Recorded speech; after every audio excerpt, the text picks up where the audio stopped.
Salut les Verseaux et bienvenue dans cet horoscope pour le mois de novembre 2021. Mon nom c'est Gabriel, je suis astrologue et ensemble je propose qu'on regarde un petit peu comment le mois va se dérouler spécialement pour vous. Le mois de novembre va être un mois teinté de l'énergie Scorpion, donc il va avoir une certaine profondeur, une certaine intensité qui va être tangible pendant tout le mois. Ensuite, il va y avoir une activation d'un carré qui fait son effet depuis le début de l'année on and off, le carré entre Saturne et Uranus. Donc ici, ça va faire une activation qu'on appelle un carré hanté, parce que depuis le Scorpion, on va activer ce carré-là qui est toujours présent. Et finalement, on va avoir une éclipse aussi dans un signe différent cette fois-ci, donc on va avoir une éclipse en Taureau. Alors sans plus attendre, on va commencer. Donc du 3 au 5 novembre, on a le Soleil en Scorpion qui vient faire une opposition à Uranus en Taureau. Le Soleil, c'est un principe d'ego et de vitalité qui représente vraiment l'essence que l'on a à l'intérieur du moteur pour nous faire avancer. Donc pendant tout le mois de novembre, on va avoir vraiment cette énergie scorpionne qui va nous habiter et qui va nous amener à connecter vraiment en profondeur à l'intérieur de nous. Ça va nous demander de suivre nos tripes, de vraiment être instinctif un petit peu plus à ce niveau-là, et puis oser aller voir les côtés un petit peu plus sombres.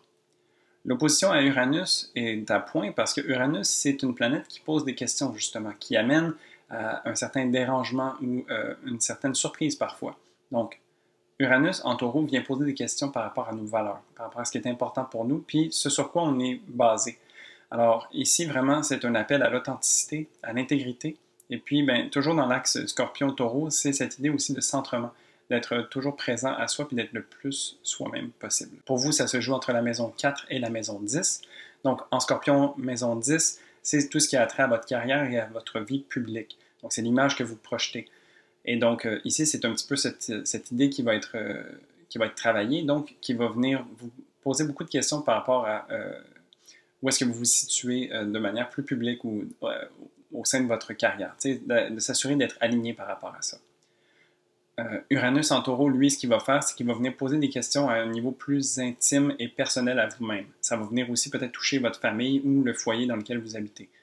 Je disais que Uranus en Taureau va travailler aussi sur nos fondations. Et bien, la maison 4, c'est aussi fait écho à ça, mais à travers les racines, à travers le transgénérationnel. Donc, c'est ici que ça peut se jouer aussi. Ensuite, le 4 novembre, on a une nouvelle lune en Scorpion. Une nouvelle lune, c'est un moment où le ciel est plus sombre et donc ça nous amène à aller à l'intérieur de soi. C'est un excellent moment pour planter des graines et poser des intentions pour que des choses que l'on a envie qui se manifestent plus tard prennent fruit. Donc, en Scorpion, la Lune se voit être en chute. Ce n'est pas nécessairement son signe préféré. C'est un signe pour la Lune où est-ce que c'est un petit peu plus spartiate. Ça connecte à des émotions très fortes et intenses, alors que la Lune est habituée ou préfère un peu la douceur et la sensibilité. T'sais. Donc ici, c'est pour ça qu'on dit que c'est en chute. Cette lunaison va se passer en maison 10, et donc ça va vraiment être un moment pour se poser des questions, en fait, ou s'offrir un nouveau départ par rapport à, oui, votre carrière, parce que ça se passe en maison 10, mais aussi comment est-ce que vous prenez soin de vous et soin des autres autour de vous à travers cette image un peu plus publique.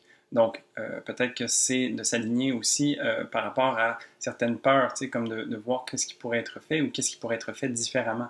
Donc, cette idée de planter des graines pour que les choses viennent plus tard, peut-être que c'est à ce moment qu'on enclenche des idées pour faire fleurir quelque chose de différent au niveau de la carrière ou des gens avec qui on interagit de manière plus publique. Ensuite, du 9 au 12 novembre, on a Mercure en Scorpion qui vient faire une conjonction avec Mars en Scorpion. Alors, Mercure, c'est une planète de communication et d'échange qui va parler de la manière qu'on a de réfléchir et d'intellectualiser les choses. Et puis Mars, c'est une planète d'action, d'assertivité, de choix qui va faire en sorte qu'on décide ou qu'on tranche. Donc, c'est une planète un petit peu plus à l'avant-front. Ces deux planètes en conjonction vont s'allumer en même temps, donc ce qui veut dire qu'ils vont travailler ensemble. Mercure peut être vu plus au niveau de la conscience et Mars plus au niveau des actions. Donc vraiment ici, c'est comme un accord entre la façon qu'on a de penser et la façon qu'on a d'agir. Dans l'énergie Scorpion, il va quand même y avoir une certaine intensité, ce qui peut faire en sorte que ça peut sonner un petit peu abrasif des fois. Je crois qu'on va avoir tendance à ne pas être très patient ou qu'on va avoir peut-être la mèche courte par rapport à des demi-vérités ou à des mensonges carrément. T'sais. Donc, il y a toujours cet appel à l'authenticité, la vérité et l'honnêteté avec le Scorpion. Et donc, ici, ben, c'est vraiment de voir les choses en face et d'agir en conséquence. Ces deux planètes vont faire un carré à Saturne en Verseau. Donc, un carré, c'est un aspect de tension où est-ce qu'il y a un certain conflit qui s'opère. Saturne, en fait, le conflit vient du fait qu'il est en train d'œuvrer à faire autre chose qu'un travail personnel. En Verseau, Saturne travaille à construire quelque chose de nouveau, un nouveau futur, a le regard tourné un peu vers le progrès, puis a envie que les choses changent, qu'on soit capable de se poser sur des bases nouvelles et plus solides que ce qu'il y avait avant. Donc, c'est un petit peu ici que ça va se jouer, où est-ce qu'on a un travail très personnel et un travail plus tourné vers la société. Comment on pourrait remédier à ce conflit-là? C'est de vraiment trouver une manière qu'on a de s'exprimer qui est vraie avec nous, une manière d'agir également, et de voir comment est-ce que ça peut fonctionner dans la société ou dans ce qui est en train d'être construit. Donc, c'est vraiment de trouver l'amalgame qui fonctionne. Pour vous, ça va se jouer entre la maison 10 et la maison 1. Alors vraiment, on continue le travail au niveau public, mais on vient aussi rajouter l'énergie donc de votre maison 1, qui est la manière que vous avez de vous exprimer ou la manière que vous avez de voir le monde, de transposer votre monde intérieur vers l'extérieur. Alors, vraiment ici, ben, c'est deux endroits très puissants, la carrière et la façon de vous exprimer, parce que les deux aussi travaillent un peu de pair. La voix que vous portez va venir se répercuter à travers toutes les maisons, et spécialement celle qui s'offre à être votre carrière et la manière que vous avez d'être public. Donc ici, c'est vraiment de trouver sa voie et de trouver comment la faire fonctionner adéquatement dans l'échiquier un peu qui se passe autour de nous. Ensuite, du 14 au 16 novembre, on a le Soleil en Scorpion qui vient faire un carré à Jupiter en Verseau. Donc le Soleil en Scorpion continue d'œuvrer à illuminer un peu la noirceur, à les connecter avec des choses qui sont profondément ancrées en l'intérieur de nous. Et donc, le carré à Jupiter, ici, donc je disais qu'un carré, c'est une tension, c'est toujours le cas, sauf que Jupiter est une planète bénéfique. Donc, ça a tendance parfois à être positif ou des fois dans l'exagération plutôt que dans le challenge.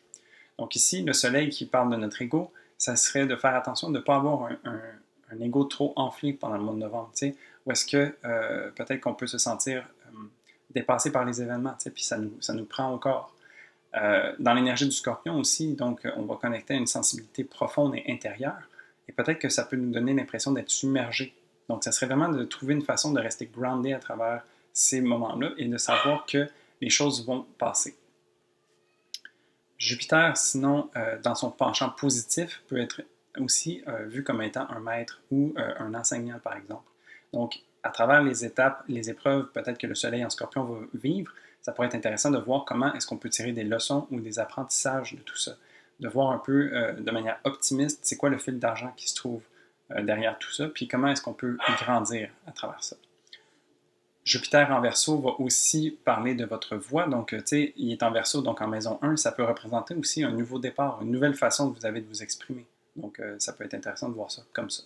Ensuite, du 16 au 18 novembre, on a Mars en Scorpion qui va venir faire son opposition à Uranus en Taureau.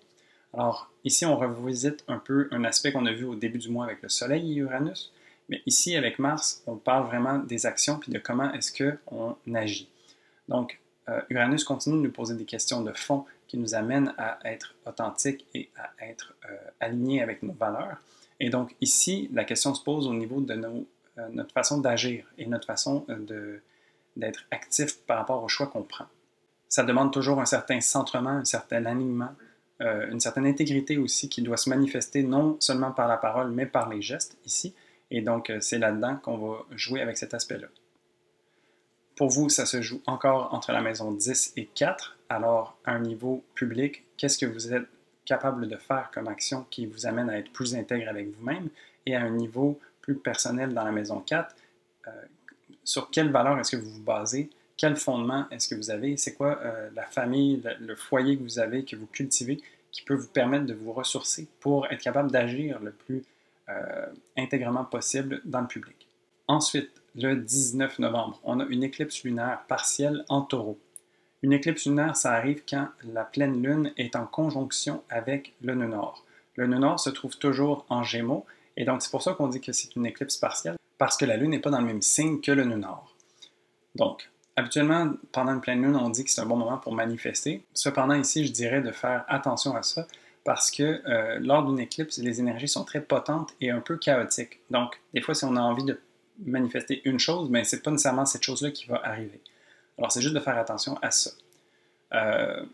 Autrement, c'est une lune qui se trouve à être en Taureau, son signe d'exaltation. Alors, ça peut être un très bon moment pour laisser tomber la manifestation et juste en profiter pour soi. Donc, une lune en taureau, pour bien la nourrir, c'est de prendre le temps d'être en nature, par exemple, de reconnecter avec ses sens, de prendre le temps de se reposer, de se déposer, puis vraiment de profiter un peu du temps qui passe, être dans le moment présent. Donc, vraiment, c'est ce genre de choses-là qui s'offre à vous. Pour vous, cette lunaison va se passer en maison 4, et donc pourquoi pas connecter en famille, prendre le temps de faire une sortie, de reconnecter peut-être avec ses parents ou avec ses grands-parents, par exemple, pour vraiment aller chercher puis se nourrir un petit peu de ces relations-là. Puis sinon, mais c'est juste de faire en sorte peut-être que l'endroit où est-ce que vous habitez soit confortable, ou est-ce que peut-être vous êtes en train de faire, je sais pas, moi c'est le temps des pommes au Québec, peut-être que vous faites une bonne tarte aux pommes dans la cuisine pour que ça sente bon dans la maison. C'est ce genre de plaisir-là qui va se faire ressentir. Et pour terminer, du 27 au 30 novembre, on a le Soleil en Sagittaire qui va venir faire une conjonction à Mercure en Sagittaire. Donc les deux planètes vont avoir changé de signe, ce qui va faire en sorte qu'on est dans une autre énergie complètement. Le Sagittaire est un signe qui est de feu, donc beaucoup plus léger, plus orienté vers le cœur, et qui aime ouvrir les espaces, donc qui aime regarder au loin, à l'horizon. Et donc, ici, on sort du Scorpion qui va plonger en profondeur et de façon chirurgicale, puis dans l'énergie du Sagittaire, on ouvre les volets puis on profite de l'air et des grands espaces. Ça va faire du bien, je crois, parce que justement, on a tellement été focus, on a tellement eu le nez dedans à déterrer plusieurs choses puis à faire un travail en profondeur que de s'offrir un pas de recul ou carrément un autre état d'esprit va nous permettre de regarder les choses d'un angle de vue différent. Et puis, ça peut aussi nous permettre une certaine intégration. C'est plus Mercure qui va travailler à ce niveau-là. Et Mercure en Sagittaire, on dit qu'il est en exil. Donc, il n'est pas nécessairement dans son signe le plus fort. Sauf qu'ici, ça peut être pertinent parce que de regarder les choses dans sa globalité, puis d'en tirer des conclusions ou les grandes lignes, ça peut faire en sorte qu'on est capable de faire une synthèse, par exemple, et d'intégrer un peu, autant que faire soit peu, par soi-même, toutes ces leçons et ces choses qui ont été découvertes pendant la saison du Scorpion. Donc ici, ça peut être intéressant justement d'avoir ce pas de recul puis de regarder les choses en face, mais de façon plus large.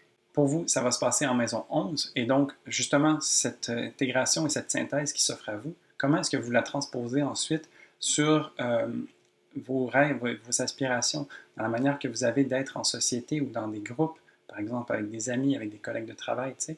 Ça peut être intéressant de voir qu'est-ce qui s'est passé pendant le mois au niveau du Scorpion, et ensuite de voir comment est-ce que ça peut se transposer dans vos rêves et vos aspirations. Et donc voilà, ça fait le tour du mois de novembre. Merci beaucoup d'avoir écouté cette vidéo. N'hésite pas non plus à m'écrire en commentaire comment tu anticipes ce mois ou comment tu l'appréhendes. Je serais vraiment curieux de pouvoir échanger avec toi.